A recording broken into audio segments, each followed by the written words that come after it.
এ যেন বেঁচে থেকেও জীবিত থাকার প্রমাণ দিতে চিন্তায় মন। এসআইআর আবহে নির্বাচন কমিশনের তালিকায় তিনি মৃত। জীবিত থেকে কিভাবে করবেন প্রমাণ, চিন্তায় গোটা পরিবার। ছাতনা ব্লকে চিরাবাড়ি গ্রাম পঞ্চায়েতের অন্তর্গত কমলপুর এলাকার গৃহবধূ মল্লিকা রক্ষিত। নির্বাচন কমিশন প্রকাশিত 2025 তালিকায় তার নাম ডিলিট, অথচ 2024-এর তালিকায় তার নাম জল করছে। কিভাবে হলো এই কাণ্ড, চিন্তায় গোটা পরিবার।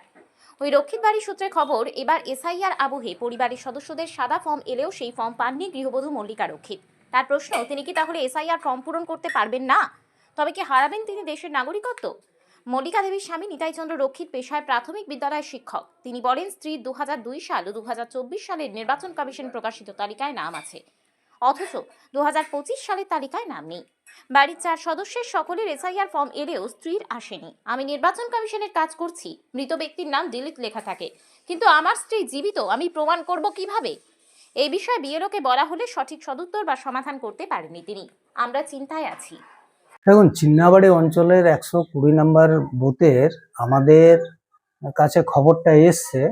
ঘটনা হচ্ছে, তিনি 2002-এও ভোট দিয়েছেন, আবার 24 সালে যে সদ্য লোকসভা গেল তখনও ভোট দিয়েছেন। তারপরে হঠাৎ কিভাবে 25-এ তার নামটা ডিলিটেড হলো, এটা একটা বিষয় আছে।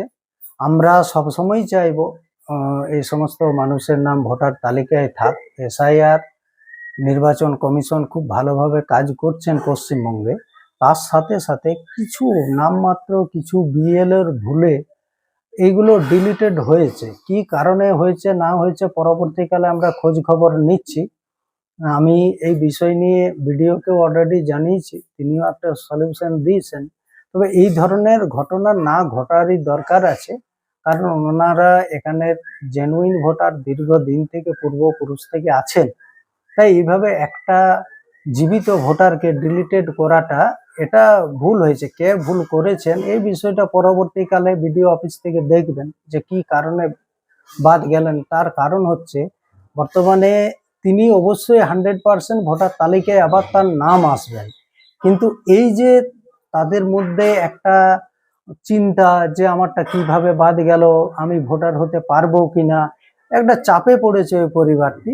যদিও আমরা পরিবারের পাশে আছি এবং আগামী দিনে যাতে ওনার নাম ওঠে সেই বিষয়টা নিয়েও আমরা দেখছি। কোনো রাজনৈতিক উদ্দেশ্য কারোর আছে কিনা এখনই তো বলা যাবে না।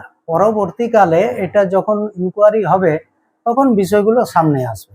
আমরা এটুকু জানি যে উনি এখানের ভোটার এবং ভোটার লিস্টে ওনার নাম থাকবেন, এবং যাতে থাকে তার ব্যবস্থা আমরাই করব।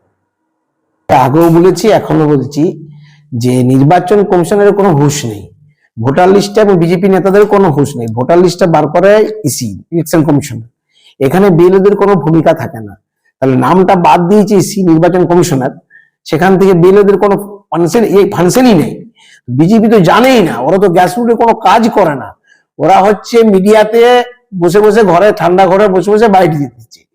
একটা মহিলার নাম নেই, বাদ গেছে, ডিলিট হয়ে গেছে, সেটা তো দায়িত্ব নির্বাচন কমিশনের। সেটা বিএলওরা কি করবে? তারা যদি ভোটার লিস্টের নামটা না পায়, ভোটার লিস্টে কারা পাবলিশ করবে? আজকে ধরুন পশ্চিমবঙ্গ সরকারের কর্মচারীরা দিন রাত্রি খেটে তারা আপনার এসআইআর করছে, এবং ভোটার লিস্টে তো তারা পাবলিকেশন করবে না, ভোটার লিস্টে করবে নির্বাচন কমিশনার। তাহলে এটা ওরা জানে না।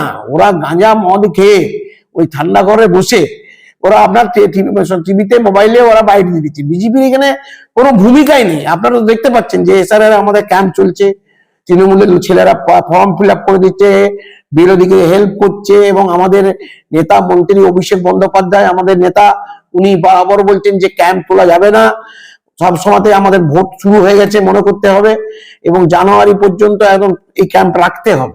নির্বাচন কমিশনের ফল্ট, ওটা তো তুলতেই হবে। একটা আমরা চাইছি একটা মানুষের জন্য নাম বাদ না যায়। আমাদের নেত্রী বারবার বলছেন, উনি প্রশ্ন, ওনার জাস্টিফাইড প্রশ্ন, কিন্তু ওইটা নির্বাচন কমিশনের শাস্তি দেওয়া দরকার নামটা বাদ দেওয়ার জন্য। আমি মনে করি যারা নির্বাচন ভোটার লিস্ট পাবলিকেশন করেছে তাদের শাস্তিযোগ্য এটা মানে দোষ। কেন একজন ভদ্রমহিলা টেনশনে পড়ে গেছে, আমার নামটাই নেই, আমার কি হবে, সে একটা অস্থিরতায় পড়ে গেছে, সে এমন করে হাটপল করতে পারে, সেরকম একটা মানে অবস্থা আমি গিয়েছিলাম, দেখেছি। ঠিক আছে, তার ভিডিওকে বললাম, ভিডিও সাহেব বললো ঠিক আছে, উনি পুরোনো কাগজগুলো সব জমা দিক, যাতে ওনার নির্বাচনে 12 তারিখের পর আমাদের 10 নাম এবার পর ওরা 6 নম্বর ফর্ম ফিল আপ করে ওনার নামটা উঠিয়ে দেওয়া।